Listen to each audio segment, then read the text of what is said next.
Olá, muito boa tarde. O Natal preenche espaços familiares e públicos e, sobretudo, diz muito a muitas pessoas que o vivem sempre de forma única. Daqui a pouco vamos ficar a conhecer como acontece Natal para a escritora Alice Vieira. Primeiro mostramos-lhe imagens e mensagens deste Natal. A esquizofrenia existencial e o Alzheimer espiritual estão entre as doenças que podem afetar a Cúria Romana.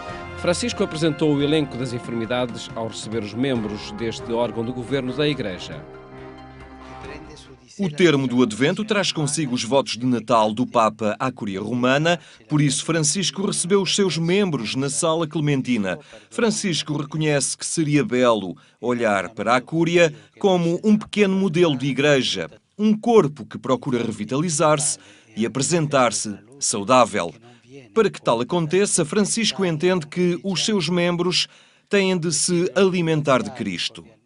Un membro della Curia che non si alimenta quotidianamente con quel cibo diventerà un burocrate, un formalista, un funzionalista, un impiegatista, un traccio che si secca e pian piano muore e viene gettato lontano.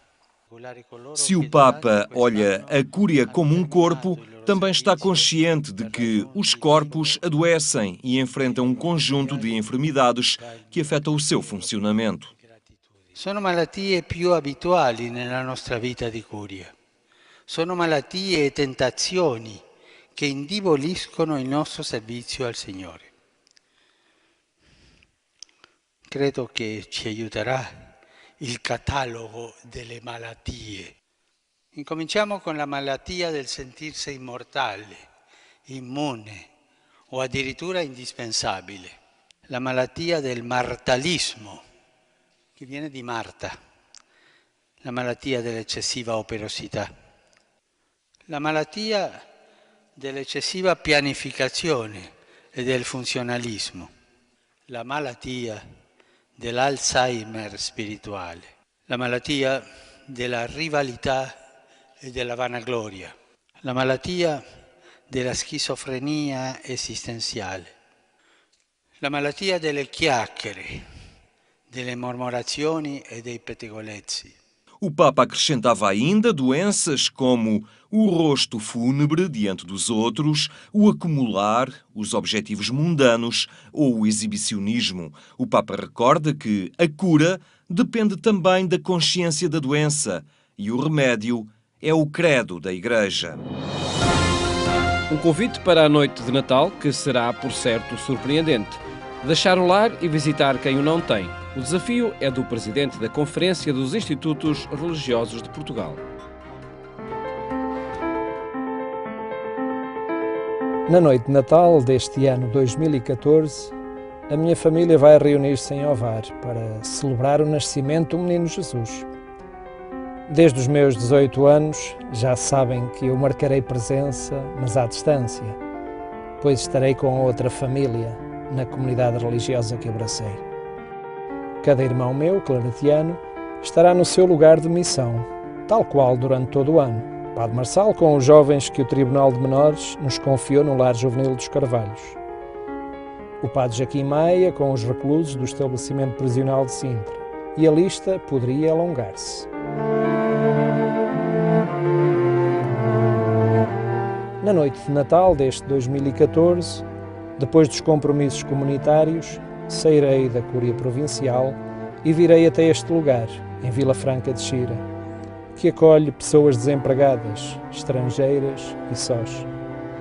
Trarei uma luzinha da Cáritas, que acenderei numa qualquer improvisada varanda, e alguns pães e peixes para dividir.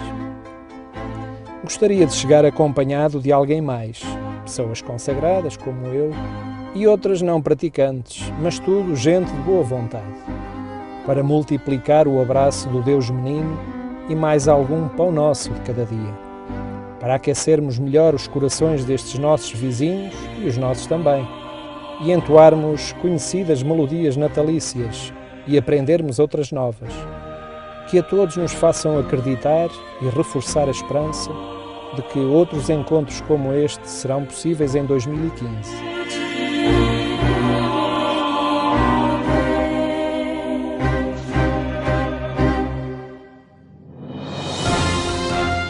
exposição do presépio da escultora Maria Amélia Carvalheira, feito em 1958, está a animar a quadra de Natal na igreja de Nossa Senhora do Rosário de Fátima, em Lisboa.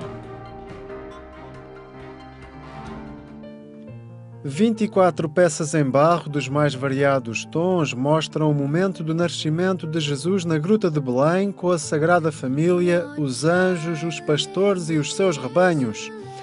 O presépio de Maria Amélia Carvalheira, exposto na igreja de Nossa Senhora do Rosário de Fátima, em Lisboa, foi executado em 1958 a pedido do então pároco cônego António Abranches. Depois de décadas a ser parcialmente exposta devido à falta de espaço e apenas durante o período do Natal, a obra de uma das escultoras de arte sacra mais emblemáticas do país passa a estar disponível ao público de forma permanente numa das capelas laterais da igreja. O desafio partiu do Patriarca de Lisboa, Dom Manuel Clemente.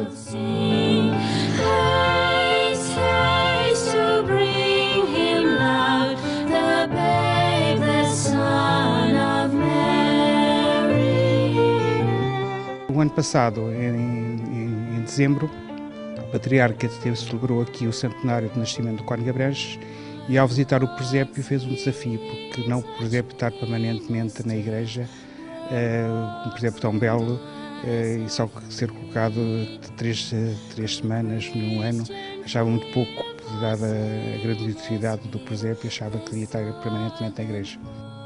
Colaborador da paróquia há 33 anos, José Cruz trabalhou com Maria Amélia Carvalheira na montagem do presépio e, depois da morte da artista em 1998, assumiu a preservação e divulgação da sua obra. Na sua opinião, o presépio vem embelezar ainda mais uma igreja que já é um dos templos mais bonitos do país. Realmente é um expoente máximo da arquitetura, da beleza, porque teve por base a mão de muitos artistas aqui. E, portanto, a Carvalheira está dignamente representada também na igreja de Fátima. Igreja que era a igreja dela, que ela morava na paróquia de Fátima.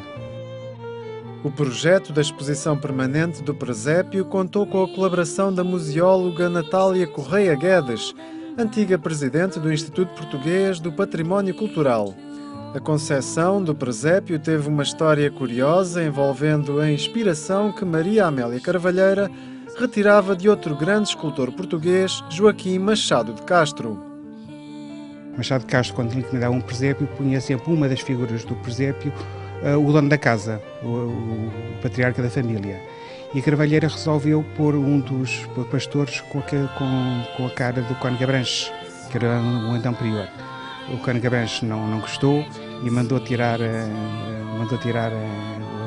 o busto dele, e depois ele a Carvalheira ofereceu-lhe o busto, mas um dos pastores foi concebido precisamente por isso. Ela baseou-se muito nos presépios do Machado de Castro. O legado artístico de Maria Amélia Carvalheira está fortemente ligado ao Santuário de Fátima, na Cova da Iria, onde a escultora executou, entre outras peças, a Via Sacra dos Valinhos, o conjunto escultórico do Anjo de Portugal e os Pastorinhos e a imagem de Nossa Senhora no local da sua quarta aparição, a 19 de agosto de 1917.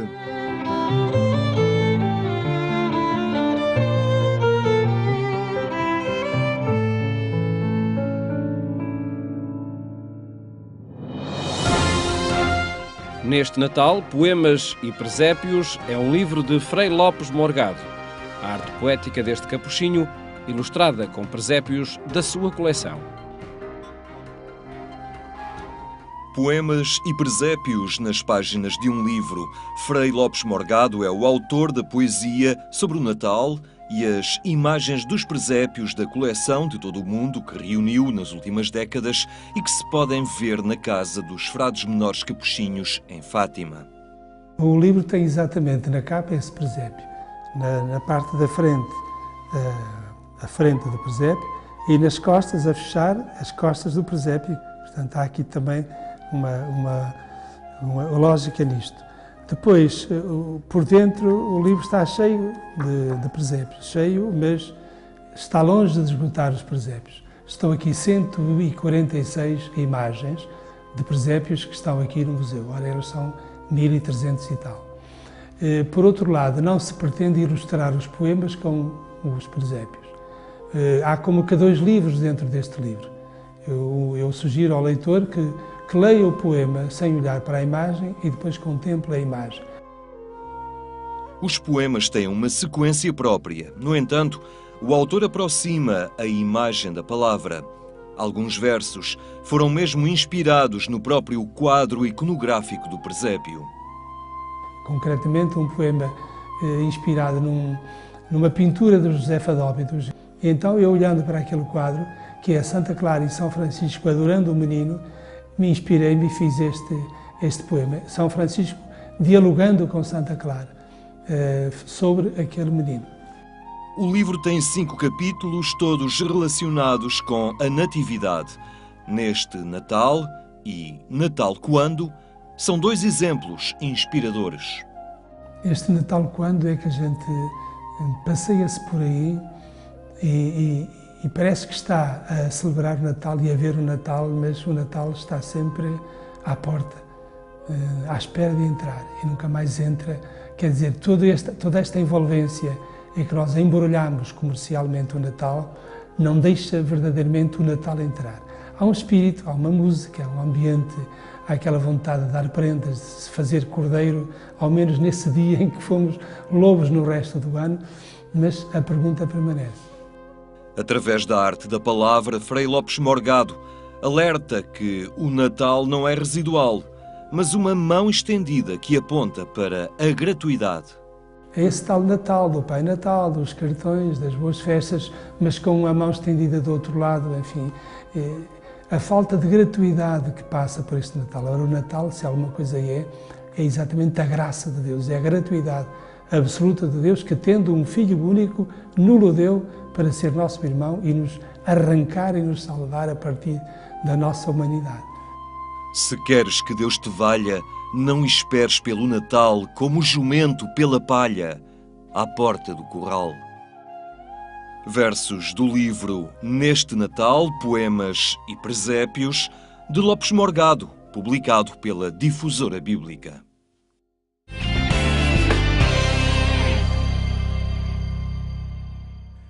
Em agência.eclesia.pt pode acompanhar outras iniciativas que marcam esta quadra. Falamos agora com a escritora Alice Vieira, que cumprimento. Muito boa tarde. Olá, boa tarde. Obrigado por estar neste programa, onde falamos de Natal, falamos de presépios, com alguns presépios que tem lá por casa, não é? Sim, isto é só uma amostrazinha muito pequena. Porque são muitas dezenas? São mais de 60. O ano passado fiquei em 60, mas este ano já tive mais aquisições, como diz a minha neta mais nova, que vem, isto é a linguagem do futebol, já tive mais aquisições e, portanto, já tenho mais de 60. E estes presépios, eles vão aparecendo de muitas partes do mundo? Como é que os vais que eu trouxe, reunindo? exatamente, foi só para, por exemplo, aquele primeiro, mostra muito a criatividade das escolas, que eu acho que é uma coisa sempre de realçar. E é como colheres de pau, pronto, mas tem um presépio feito. Depois tenho uma coleção grande, é verdade, de presépios que vêm da África, porque eu trabalho há muitos anos com os missionários combonianos e eles de vez em quando trazem-me um presépio e, portanto, tenho este, por exemplo, que foram eles que me deram, este veio de Moçambique e tenho vários muito diferentes da África, é assim, digamos, o grosso da minha coleção são os da África. Depois tenho a América Latina, que tem muita cor e muito colorido, e tenho aqui este que é do Peru. E depois também tenho amigos que têm umas mãos extraordinárias, como o meu amigo João da Aveiro, que pega num galho de árvore e faz esse presépio. Este que está aqui logo, exatamente, não é? Este aqui. E depois tenho realmente muitas variações. Para além disso, tenho aquilo que eu chamo sempre... Bem, tenho o presépio tradicional português, aquele de barro, com as figurinhas todas. E para além disso, tenho o grande, que ocupa para aí uma mesa como esta, em todos os anos se mexe, os meus netos trabalham nele, que é realmente um presépio. Os meus netos acharam que há muitos perigos no mundo. E, portanto, de um lado da gruta estão os grandes perigos do mundo. Estão o Darth Vader, estão os dinossauros, estão grandes animais, que são os grandes perigos do mundo. E depois, coitados, eles também têm uma grande preocupação com a saúde do menino Jesus. E então, por cima da gruta, tem um aviãozinho do INEM, porque pode ser necessário. E vão-se pondo sempre muitas coisas novas. Aquilo, por exemplo, é muito criativo. E eu acho que nós devíamos muito estimular essa criatividade, porque eu lembro-me da minha filha ser muito pequenina E fazer um presépio também muito criativo, só que ela foi pequenina em 74, está a ver? 74, Revolução. O ambiente era outro, não é? Nem queria saber o que era aquele presépio, porque todas as figurinhas tinham um cartazinho a reivindicar qualquer coisa. Eu lembro, por exemplo, que um era metros para Belém já. Era para irem todos para Belém. E, portanto, e era muito criativa. E eu gosto muito de estimular realmente a criatividade. Até aqui se pode, não é? Porque, e vamos para essa temática, porque o presépio é também um lugar onde se reúnem o ambiente de quem o constrói. À volta, claro, eu acho que o presépio que é fundamental na altura do Natal, é a nossa tradição. Também gosto de árvore de Natal, não tenho lugar para ela, mas digamos que já é uma aquisição estrangeira, pronto, que nós adotámos. Mas realmente o presépio é o fundamental e, portanto, o tempo de Natal, e as pessoas todas dizem que eu sou muito nataleira, porque eu começo a preparar o Natal para aí quase em outubro, mas não, é em novembro.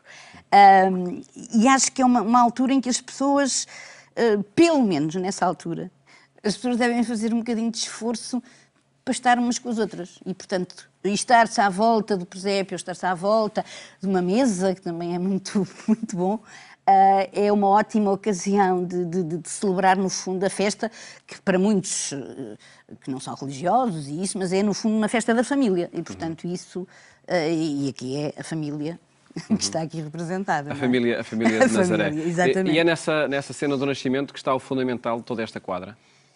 Eu penso que sim, que é aí que está o motivo para termos, apesar de tudo, para termos esperança, para termos fé, para pensar que vamos conseguir. E que eu acho que é aqui que está o princípio de tudo, acho que sim. O presépio passa também para a sua escrita? Passa para a minha escrita... não muito. Passa, por exemplo, isso passa muito para as minhas crónicas de jornal, tenho muitas coisas sobre os presépios, isso passa muito. Para a minha escrita de ficção, não, tenho um dos meus últimos livros, é para crianças, são histórias da Bíblia, mas o presépio ainda lá não fui, mas está-me a dar uma ideia. Depois de muita criação em imagem, não é? Não será difícil? Não, e depois eu tenho lá outro presépio que eu acho muito engraçado, porque é aquela criatividade um bocadinho louca que as pessoas também têm, que está São José, a Virgem e o menino dentro da Arca de Noé. E pronto, a gente perdoa um bocadinho aquilo, mas soa muito bem. Há espaço para todas as criações. Criatividade, todas as criações. E estes presépios lá por casa, eles vão estando montados todo o ano ou é nesta altura? Não. Há um ou outro que é mais pequeno. Este às vezes costuma estar porque é pequeno. Agora, repare, são 60 e tal presépios e eu não tenho espaço. E tenho muita pena porque é verdade também que, como me dá muito trabalho andar a subir escadotes e descer escadotes para tirar as caixas onde eles estão e pôr tudo, eles ficam muito tempo expostos. Às vezes até ao Carnaval. E depois aí voltam para cima. Eu tenho muita pena de não ter espaço. Eu tenho amigos que têm alguns presépios e têm assim um móvel só para eles. Eu gostava muito, mas não tenho. Eu lembro-me que tinha uma enorme coleção de presépios, que era o professor Hermano Saraiva. O Zé Hermano Saraiva tinha sítios onde eles estavam sempre expostos, não é? Sim. E isso, se eu não consigo, a minha casa é pequena.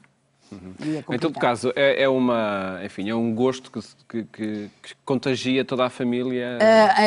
Eu acho que sim, eu acho que é um gosto que toda a gente, sobretudo os meus netos, quando lá vão a casa, há um dos meus netos que todos os anos diz: há poucos camelos. E eu explico-lhe, querido, só são 3. Não, são muito mais, mas ele acha sempre que há poucos camelos. E sim, contagia as pessoas, eles vão todos ver e de vez em quando até dão um jeitinho. Mas é engraçado porque isto é um gosto meu que nasceu com os meus filhos. Eu não me lembro em miúda, não tive assim uma infância complicadota, mas pronto, não me lembro nunca de ter feito um presépio na minha vida.